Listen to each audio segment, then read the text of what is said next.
Hey guys, welcome back to the Independent Investor channel, coming to you from the Big Apple, New York City, New York. Good to be with you. Listen guys, you turn on the TV nowadays and you talk about, or you see all the financial planner commercials on TV. And I thought I'd give you the Independent Investor channel's twist, my particular twist. Guys, my name is Ryan. If you haven't subscribed to the channel, please hit the subscribe button.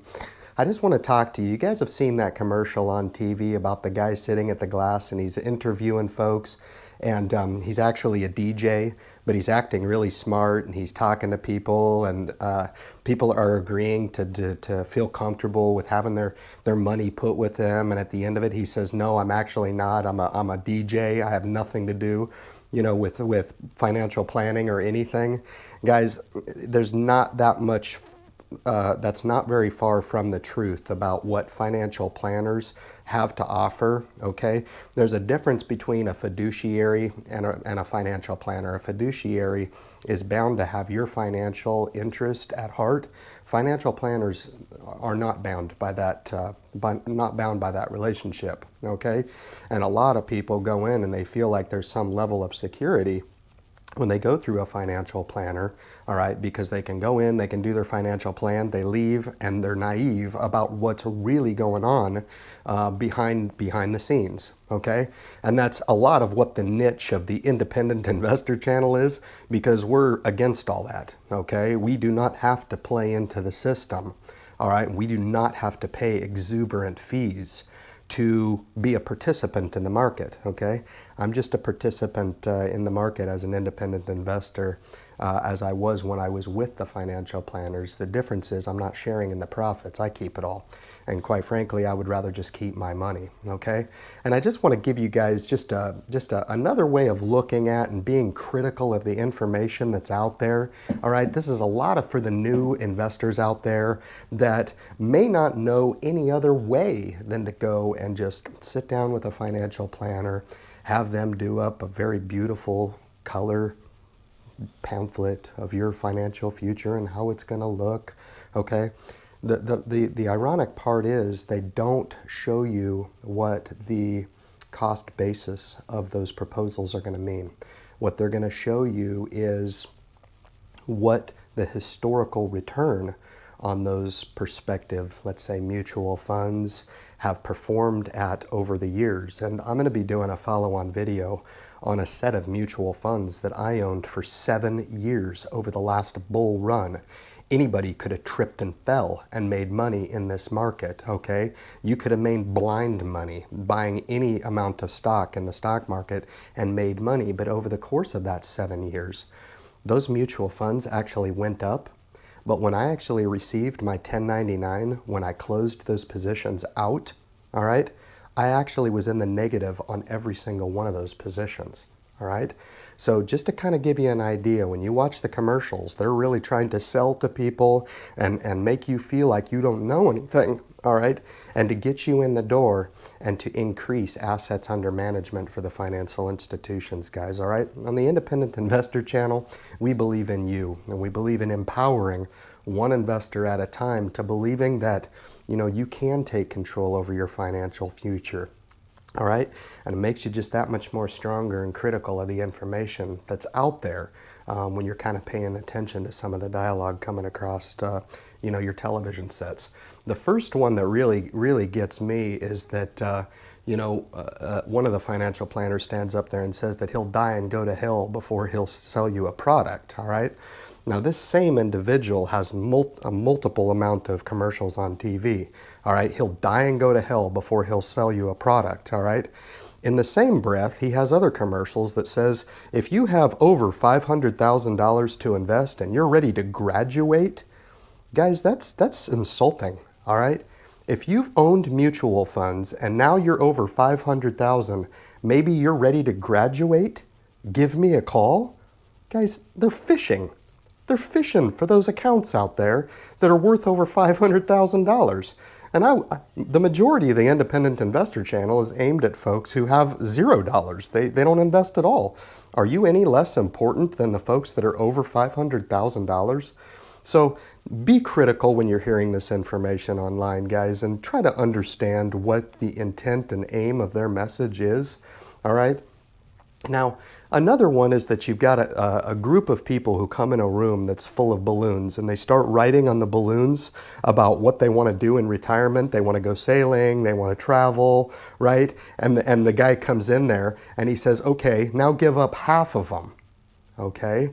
And at the end of the commercial, it almost blames you, the individual, for not investing enough, okay? If you can come up with 1% more to allocate to your retirement, that's somehow going to mean that you can do more of those 50% things or more of those things that you just had to give up. Guys, they take half of your profits, right? The fee structure, the hidden fees, the transaction fees, all the fees that are associated with these accounts, I've already done detailed reviews on the cost comparison analysis, and I'm going to start leaving the link on the bottom of every single one of my videos to the Trading Academy. If you haven't done so, guys, go in there and in 10 minutes, you'll have yourself sold on the effects of fees. You can run scenarios to do, like a 0.2% fee, a 2% fee, a 3% fee.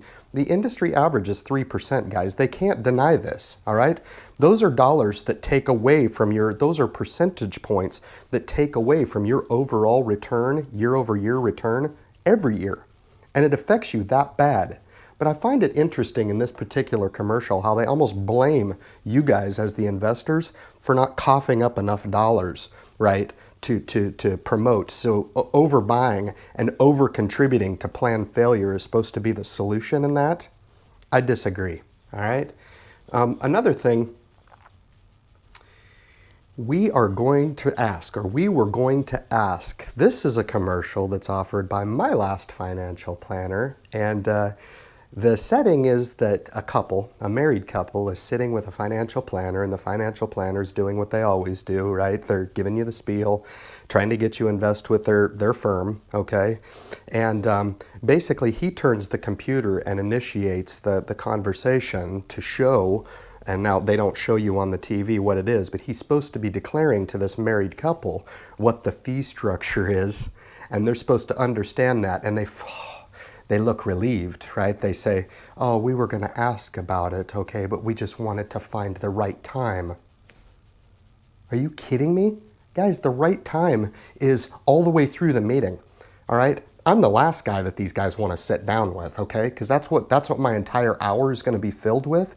Honestly, if they want to do you guys a favor, what they'll do is they'll bring you in for the meeting, they'll shake your hand and say, nice to meet you. Now go ahead and get up, turn around and walk out of my office, because nothing that I'm going to offer you is going to help you outpace the market.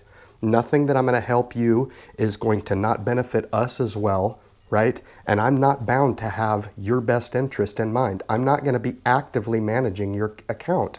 The only goal of the financial institutions is to bring assets under management and put that money under their envelope, okay, or under their umbrella, all right? That's what they're going to do. They're going to put your money in there and they're going to charge you those fees. And the larger the dollar amount, right, the better off they are, all right? My last financial institution is up to $800 billion, guys. That's almost $1 trillion of AUM, assets under management, guys. That's your money. That's your money that's being put to sleep, and we're paying these guys to put that money to sleep, all right? And the last thing here that's on a lot is everybody's scrambling to fee reduce, but they also talk about if you're not happy with your services, that somehow they're going to return the fees to you. I'd like to hear some comments online about anybody who's actually tried to challenge and have actually met the criteria, because I can guarantee there's probably a contract this thick that probably prohibits you from asking for your fees back from the financial institutions if you're not happy. Guys, 96% of money managers out there are not meeting the benchmark.